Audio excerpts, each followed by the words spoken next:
तलाक दूंगी, लेकिन मेरी भी एक शर्त है। जब मैं रात को घर पहुंचा तो मेरी पत्नी ने खाना लगाया। मैंने उसका हाथ अपने हाथों में ले लिया और कहा, मुझे तुमसे कुछ ज़रूरी बात कहना है। वो शांत बैठकर खाना खा रही थी। उसकी आंखों में कुछ दर्द सा साफ नजर आ रहा था। अचानक मुझे नहीं पता कैसे कहूँ, मगर मुझे उसे बताना ही था। मैंने उसे बड़ी शांति से कहा, मुझे तलाक चाहिए। लगा जैसे उसे मेरे शब्दों से कुछ फर्क नहीं पड़ा, बल्कि उसने मुझसे पूछा, क्यों तलाक चाहिए। मैंने उसके सवाल को अनसुना किया तो उसे गुस्सा आ गया। उसने चम्मच उठाकर फेंक दिया और जोर से चिल्लाई, तुम इंसान नहीं हो। उस रात हमने एक दूसरे से बात नहीं की। वो रो रही थी।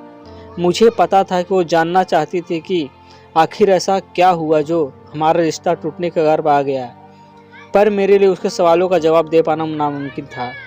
मैं अब किसी और से, प्रिया नाम था उसका, प्यार करने लगा था। अब मुझे उससे प्यार नहीं रहा। मैंने उसे उसके बरसों के प्यार की सज़ा दी थी। भरे मन से मैंने तलाक के पेपर तैयार किए। उसमें लिखा था कि वह पूरा घर, कार और कंपनी के 30% शेयर ले सकती है इस तलाक के बदले में।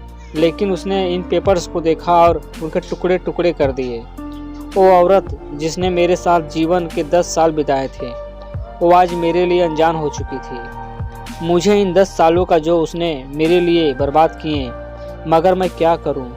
जो हो चुका था मैं उसे बदल नहीं सकता था, क्योंकि मैं किसी और से, अपनी पत्नी से भी ज़्यादा प्यार करने लगा था। आखिरकार उसके सब्र का बांध टूट गया और वो फुट फुट कर मेरे सामने रोने लगी। मेरे लिए उसका रोना एक तरह से उसकी रिहाई की तरह था। तलाक की ये बात जो कई दिनों से मुझे परेशान कर रही थी, अब बिल्कुल साफ हो चुकी थी। अगले दिन मैं काफ़ी घर लेट आया। मैंने देखा कि वो टेबल पर बैठकर कुछ लिख रही थी। मैंने शाम का खाना नहीं खाया था, लेकिन फिर भी सीधे ऊपर जाकर मैंने अपने कमरे में सो गया, क्योंकि पूरा दिन प्रिया के साथ रहने और कई जगह घूमने के बाद मैं थक गया था। वो शायद रात को उसी टेबल पर लिखते लिखते सो गई थी। सुबह उसने तलाक देने की अपनी शर्तें बताई। वो मुझसे कुछ भी लेना नहीं चाहती थी। उसे सिर्फ तलाक से पहले 1 महीने का समय चाहिए था।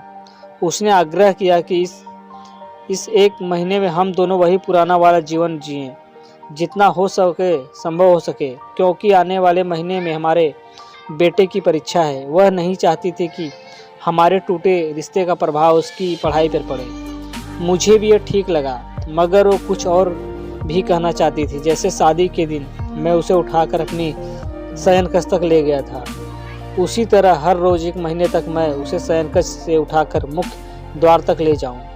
मुझे लगा कि यह पागलपन है, मगर इन आखिरी दिनों का थोड़ा अच्छा बनाने के लिए मैंने उसकी यह शर्त भी स्वीकार कर ली।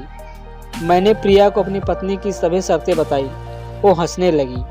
उसे लगा मेरी पत्नी कितने भी तरीके अपना ले, तलाक होना तो तय है। मेरी पत्नी और मैं किसी से भी इस दौरान नहीं मिले थे, लेकिन उस दिन जब मैं पहली बार उठाकर गेट तक ले गया तो हम दोनों काफ़ी अजीब महसूस कर रहे थे। पीछे से हमारा बेटा भी खिलखिलाकर खुश हो रहा था। अगले दिन यह काम थोड़ा सामान्य और आसान हो गया। वह मेरे सीने से लगी थी और मैं उसकी खुशबू महसूस कर रहा था। ऐसा लगा जैसे कई दिनों बाद मुझे खुशबू मिल रही थी, या फिर कई दिनों से मैंने उसके होने का महसूस नहीं किया था। पहले जितनी उससे वो कसाव नहीं था। चेहरे पर कुछ हल्की झुर्रियाँ नज़र आ रही थी और बाल भी सफ़ेद होने लगे थे। ये वही औरत थी जिसने अपने जीवन के 10 साल मुझे समर्पित किए थे। चौथे दिन जब मैंने उसे उठाया तो वो अपनी पुरानी रोमांच में लौटने लगी थी। 5वें और 6ठे दिन वो पुराना प्यार फिर जागने लगा। मैंने प्रिया को इस बारे में कुछ नहीं बताया था। अब उसे उठाना और आसान हो गया था। शायद हर रोज़ यह सब करने का मैं आदी हो गया था। एक दिन वह अपनी पसंद की साड़ी निकाल रही थी, लेकिन कुछ खास नहीं ढूंढ पाई। उसने सांस भरते हुए कहा, उसके सारे कपड़े बड़े पड़ने लगे हैं। तब मुझे पता चला कि वह काफ़ी दुबली हो गई है और इसलिए मैं उसे आसानी से उठा पा रहा था। मेरे दिल को झटका सा लगा। उसने अपने दिल में काफ़ी सारा दर्द छिपा रखा था। पता नहीं कैसे मैं आगे बढ़ूं और उसके सिर को छूकर देखा। अचानक हमारा बेटा आया और बोला कि पापा, ये तो मम्मा को उठाकर बाहर ले जाने का समय हो गया है।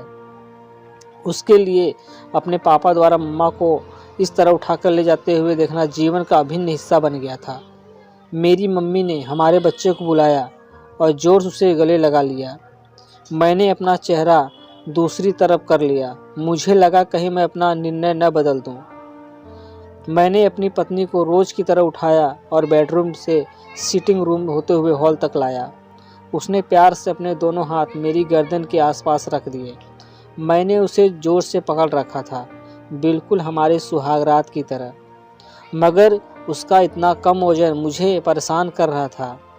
महीने के आखिरी दिन जब मैंने उसे उठाया तो मेरे लिए एक कदम भी चल पाना मुश्किल हो रहा था।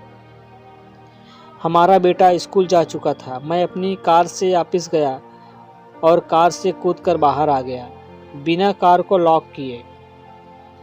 मुझे डर था कि अब एक पल की भी देरी मेरा इरादा बदल देगी। मैं ऊपर गया। प्रिया ने दरवाज़ा खोला और मैंने उससे कहा, सॉरी प्रिया, अब मैं अपनी पत्नी से तलाक नहीं लेना चाहता। उसने मुझे देखा और मेरे सिर पर हाथ फेरते हुए कहा, तुम्हें बुखार तो नहीं है? मैंने उसका हाथ हटाया और कहा, सॉरी प्रिया, अब मुझे अपनी पत्नी से तलाक नहीं चाहिए। हमारी शादीशुदा ज़िंदगी शायद हम दोनों के ध्यान न देने की वजह से बोरिंग हो गई थी, लेकिन अब इसका मतलब ये कतई नहीं है कि हम एक दूसरे से प्यार नहीं करते। अब मुझे एहसास हुआ है कि जिस दिन मैं उससे शादी करके अपने घर लाया था, उस दिन से जीवन के आखिरी दिन तक मुझे उसका साथ निभाना है। प्रिया के होश उड़ गए। उसने मुझे एक जोरदार चाटा जड़ दिया। मेरे मुंह पर वह रोने लगी और दरवाज़ा अंदर से बंद कर लिया। मैं सीढ़ियों से नीचे उतरा और आकर अपनी कार में बैठ गया। आगे एक फूल वाले की दुकान पर रुका। अपनी प्यारी पत्नी के लिए एक सुंदर सा गुलदस्ता लिया। दुकानदार ने पूछा, इस पर क्या लिखना है? मैंने मुस्कुराते हुए कहा, मैं तुम्हें जीवन के आखिरी दिन तक यूं ही उठाता रहूँगा, मेरी अर्धांगिनी। उस शाम जब मैं अपने घर आया, हाथों में गुलदस्ता लिए, मेरे चेहरे पे एक मुस्कान थी। मैं ऊपर अपने कमरे की तरफ भाग कर गया, लेकिन तब तक वो मुझे छोड़कर इस दुनिया से जा चुकी थी, हमेशा के लिए। वो कई महीनों से कैंसर से लड़ रही थी, लेकिन मैं प्रिया के साथ इतना खोया हुआ था कि मैं कभी ध्यान ही नहीं दे रहा। उसे पता था कि वह जल्दी ही मुझे छोड़कर जाने वाली है, इसलिए वह मुझे और मेरे बेटे के रिश्ते को टूटने से बचाना चाहती थी। मैं नीचे उससे तलाक लेना चाहता था, लेकिन फिर भी उसने मुझे अपने बच्चे की नज़रों में एक प्यारा पति और पिता बना दिया। जीवन की छोटी छोटी बातें रिश्तों में बहुत महत्व रखती हैं। बड़ा घर, बड़ी कार और बैंक बैलेंस ये खुशियों का हिस्सा जरूर बन सकते हैं, मगर अपनों के बिना इनके कोई कीमत नहीं है। दोस्तों, अगर आपको हमारी कहानी पसंद आए तो प्लीज़ हमारे चैनल को लाइक, सब्सक्राइब और शेयर जरूर करें।